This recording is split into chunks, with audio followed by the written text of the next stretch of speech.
வணக்கம். நான் 16 வாரம் காமாட்சி விரதம் பாராயணம் பண்ணி, காமாட்சி பூஜை வீட்டில் நிறைவு செஞ்சுருந்தேன். அதோட அனுபவங்களை நான் உங்க கூட பகிர்ந்துக்கணும் அப்படின்னு நினைக்கிறேன்.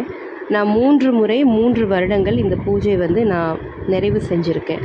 முதல் முறை நான் இந்த பூஜை கேள்விப்பட்டு நான் செய்ய ஆரம்பிக்கும்போது, எனக்கு என்ன தேவையோ அது அம்பாள்கிட்ட ஒரு சின்ன சங்கல்பமாக இந்த மாதிரியான விஷயங்கள் எனக்கு தேவைன்னு நான் என்னோடய தேவைகளை சொல்லி நான் இந்த பூஜையை நான் ஆரம்பிக்கிறேன்.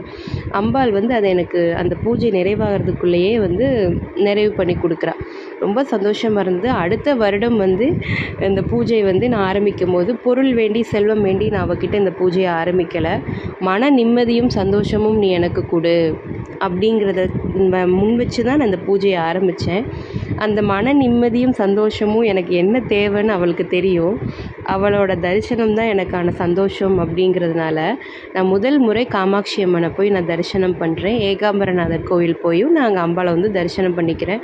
ரொம்ப சந்தோஷமாக இருந்தது.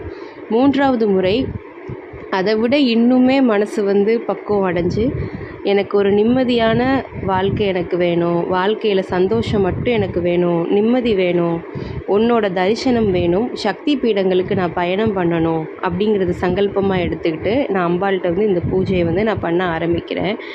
நான் நினச்சி பார்க்க முடியாத அளவுக்கு அந்த 3 மாதங்கள் கிட்டத்தட்ட ஆகும் அந்த பூஜையை நிறைவு பண்ணணும். அதுக்குள்ளேயே அம்பாள் எனக்கு காமாக்கியாவில் அவளோட தரிசனம் கொடுத்தா.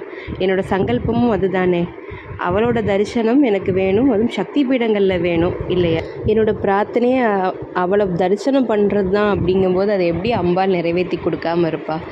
என்னுடைய குரு ஒரு முறை என்கிட்ட சொன்னாங்க, காயத்ரி, பலிக்காத பிரார்த்தனைகளே இல்லை, உன் பிரார்த்தனை எதுவானாலும் நீ அவகிட்ட வை, அவள் உனக்கு நிறைவேற்றி கொடுப்பான்னு.